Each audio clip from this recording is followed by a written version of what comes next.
Iya. Bismillahirrahmanirrahim. Assalamualaikum warahmatullahi wabarakatuh. Sahabat pemirsa setia channel YouTube Tuan Guru Anhar Ansori Official dimanapun Anda berada yang dirahmati oleh Allah Subhanahu Wa Taala.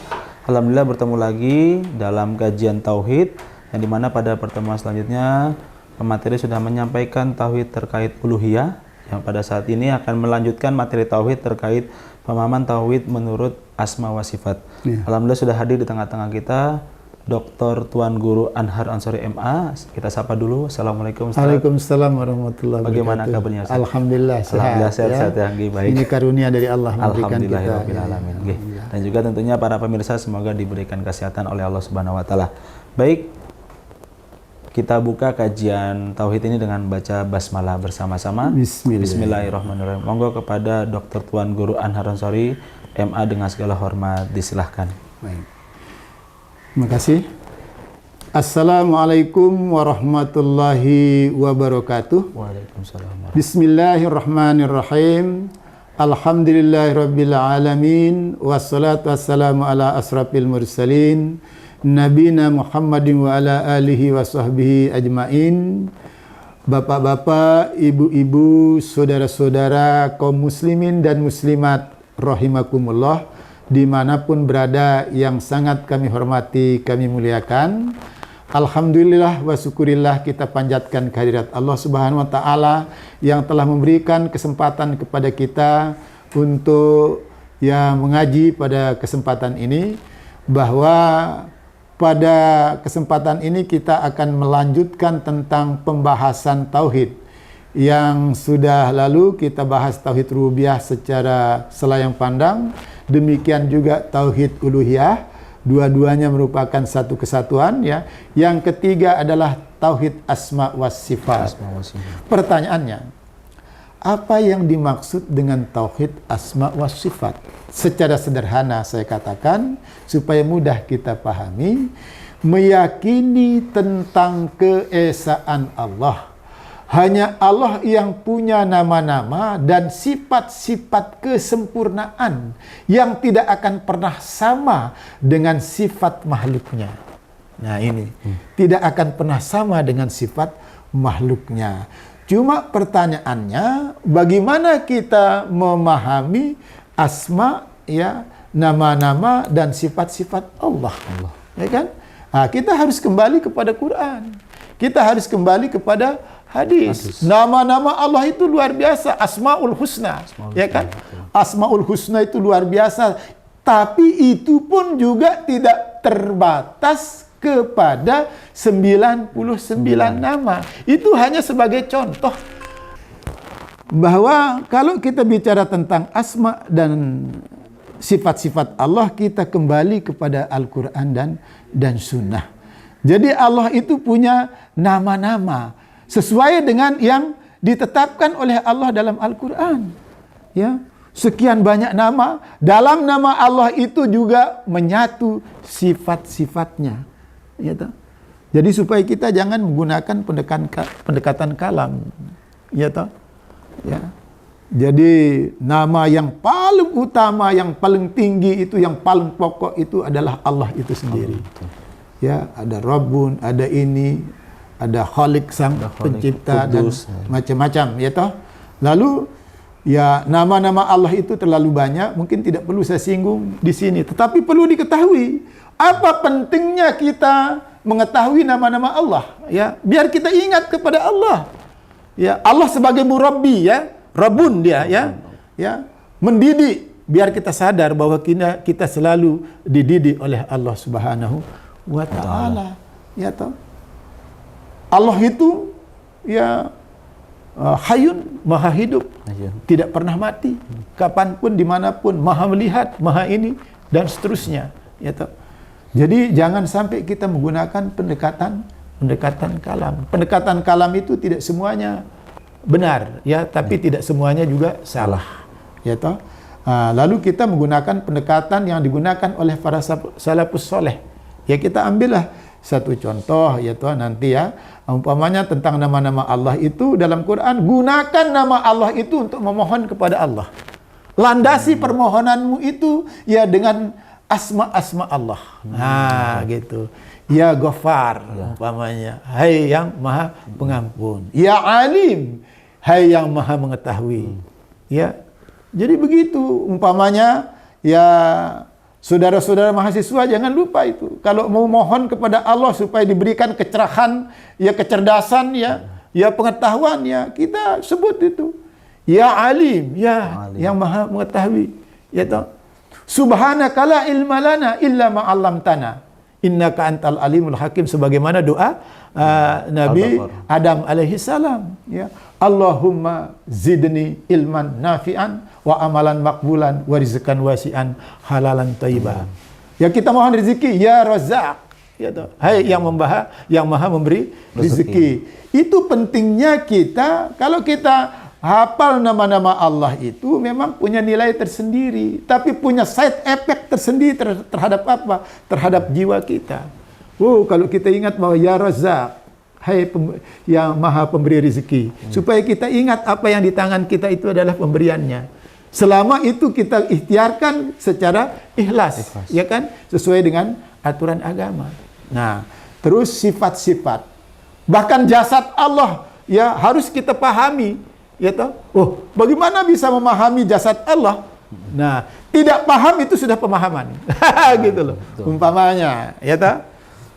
Apakah Allah punya jasad? Punya.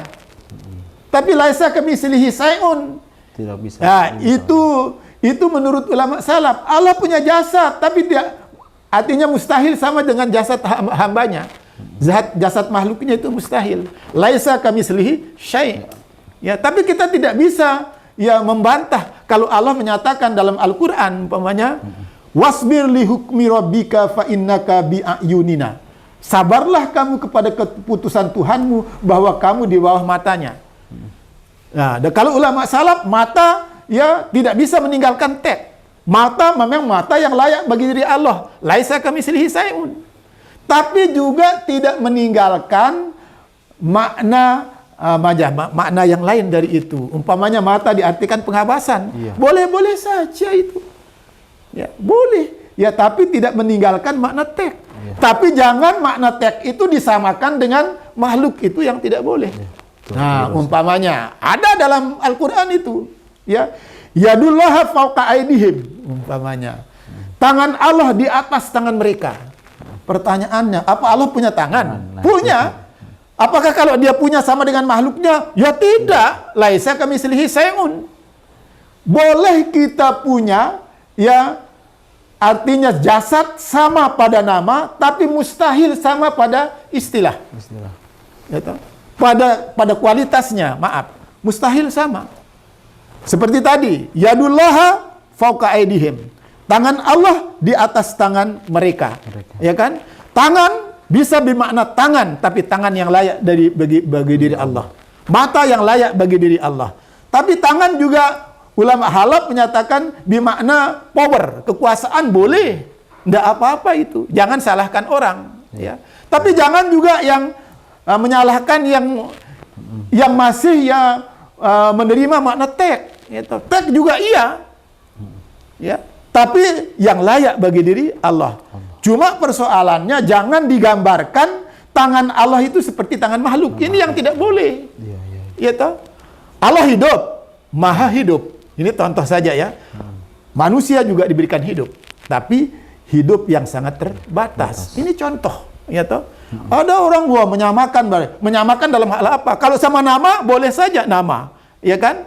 Allah punya tangan, tapi tangan yang layak tidak mungkin sama dengan tangan hambanya. Kalau sama pada nama, apa itu akan merusak tauhid? Ya tidak.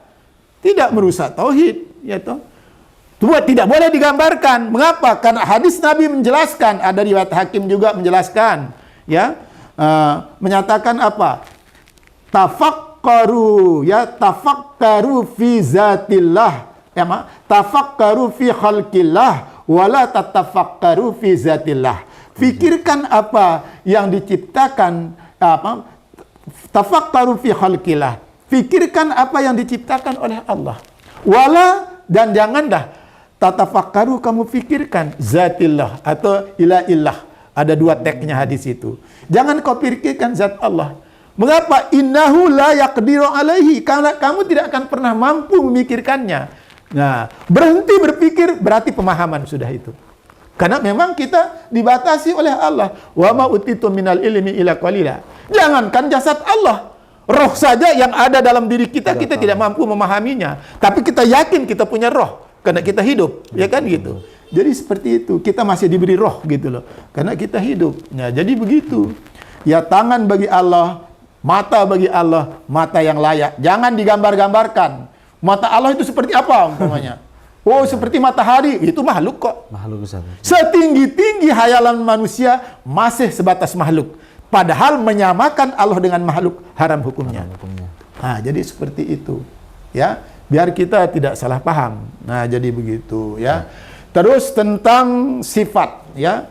Ini memang kita sudah lama terjerembab itu. Saya bukan mengatakan itu salah semuanya, tidak.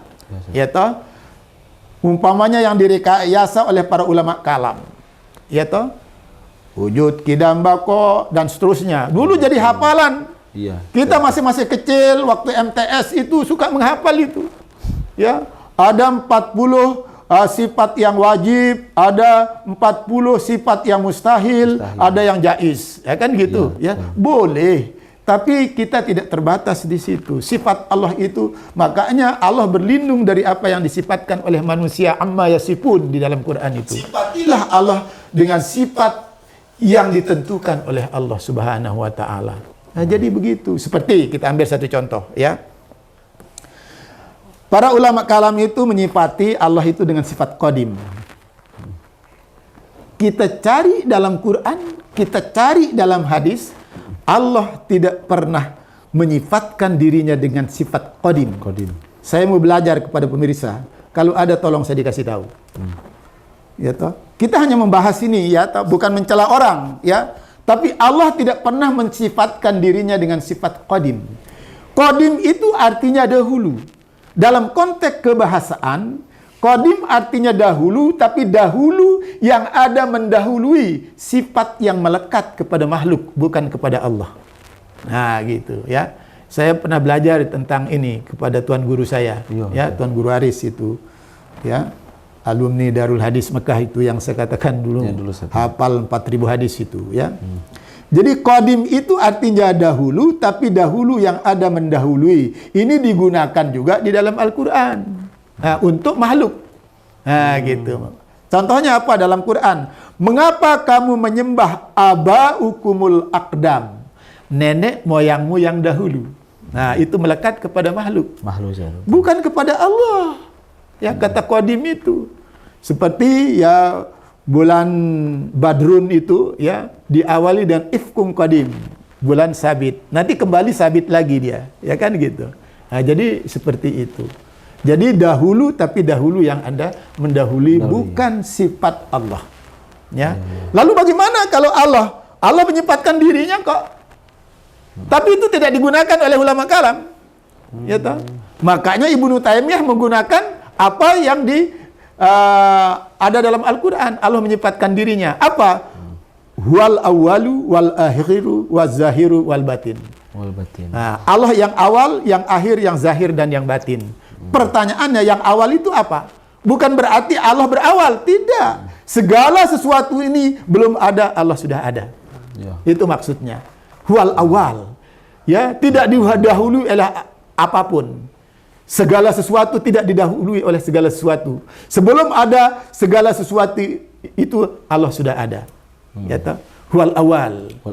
Wal akhir. Ya, artinya Allah tidak akan pernah berakhir. Yang berakhir tidak berakhir adalah Allah. Di saat semua alam ini fana, ya, hanya Allah di sana baqa. Ya, artinya yang tetap kekal. Ya, jadi begitu. Allah itu yang zahir dan yang batin. Apanya yang zahir? Bukan fisik Allah, bukan jasad Allah. Apanya? Tanda-tanda kebesaran Allah. Ayat-ayat Allah. Keberadaan diri kita, keberadaan alam semesta ini, ya, ayat-ayat kauniyah yang bisa disurvei. Karena ada ayat kauniyah yang bersifat psikis. Tapi ada ayat-ayat kauniyah yang bersifat zahir. Yang bisa diteliti, bisa disurvei. Nah, jadi seperti itu. Ya toh? Jadi begitu ada ayat-ayat kauniyah itu ya. Untuk mengetahuinya harus mulai dari ayat ayat-ayat syariah. Jadi seperti itu ya. Jadi jangan sifati Allah dengan sifat sesuai dengan kemauan kita. Allah menyifatkan dirinya sendiri. Huwal awalu wal akhiru waz zahiru wal batin. Batin artinya tidak terlihat. Memang Allah tidak bisa dilihat. Betul. Ya toh? Cuma makanya kalau kita bicara tentang ihsan itu, Nabi menjawab waktu ditanya ya oleh malaikat. Apa itu ihsan? Ya Muhammad, akhbirni anil ihsan. Coba beritahu aku tentang ihsan. Oh, al ihsan an ta'budallah ka'annaka tarahu fa illam yakun tarahu fa innahu yaraka. Oh, kau menyembah Allah seakan-akan. Seakan-akan kan tidak. Seakan-akan kau melihatnya. Walaupun kau yakin tidak bisa melihatnya, tapi kamu yakin Allah selalu melihat kamu. Nah, ini artinya memang Allah tidak bisa dilihat, ya kan? Nah, jadi gitu. Jangan sampai ada aku pernah melihat Allah itu kazab itu. Kazab itu. Ya, jadi seperti itu. Nah, jadi sifat-sifat Allah itu perlu kita pahami. Dengan memahami sifat-sifat Allah itu, maka akan tersugesti jiwa kita yang mengingat tentang kemahabesaran Allah Subhanahu wa taala. Kalau kita mengatakan Allah Maha melihat, maka kita harus berhati-hati. Kapanpun, dimanapun tidak akan pernah ada yang tersembunyi perilaku fisik kita maupun hati kita. Nah, ini persoalannya di situ. Kalau kita memahami itu, maka kita akan malu. Malu apa? Malu melakukan sesuatu yang bertentangan dengan kemauan Allah. Karena Allah selalu melihat. Allah selalu mendengarkan kita, tidak dibatasi oleh segala sesuatu. Nah, ini secara singkat saya kemukakan ya sebagai ya pemantek saja. Mudah-mudahan kita bisa mempelajarinya secara lebih luas lagi, secara mandiri ya, atau bertanya, berkonsultasi kepada orang yang jujur dan ahli. Nah, ini begitu ya. Saya pikir itu saja yang bisa saya sampaikan kepada pemirsa dimanapun berada. Kurang lebihnya saya mohon maaf. Billahi fi sabilil haqq wa fastabiqul khairat. Assalamualaikum warahmatullahi wabarakatuh. Waalaikumsalam warahmatullahi wabarakatuh. Jazakumullah khairan kepada Dr. Tuan Guru Anhar Ansori MA yang sudah menyampaikan materi yang luar biasa terkait kajian tauhid yang tentunya menambah khazanah keilmuan kita terkait tauhid. Baik Bapak Ibu, kita doakan selalu kepada Ustadz semoga diberikan kesehatan selalu dan juga beserta keluarga agar bisa memberikan ilmunya di pertemuan-pertemuan selanjutnya. Baik, kita tutup dengan baca lafaz hamdalah bersama-sama. Alhamdulillahirrabbilalamin. Dan jangan lupa untuk menyaksikan selalu konten-konten di channel YouTube Tuan Guru Anhar Ansori Official. Terima kasih. Billahi fisabilil haq wa fastabil khairat. Assalamualaikum warahmatullahi wabarakatuh. Alhamdulillah.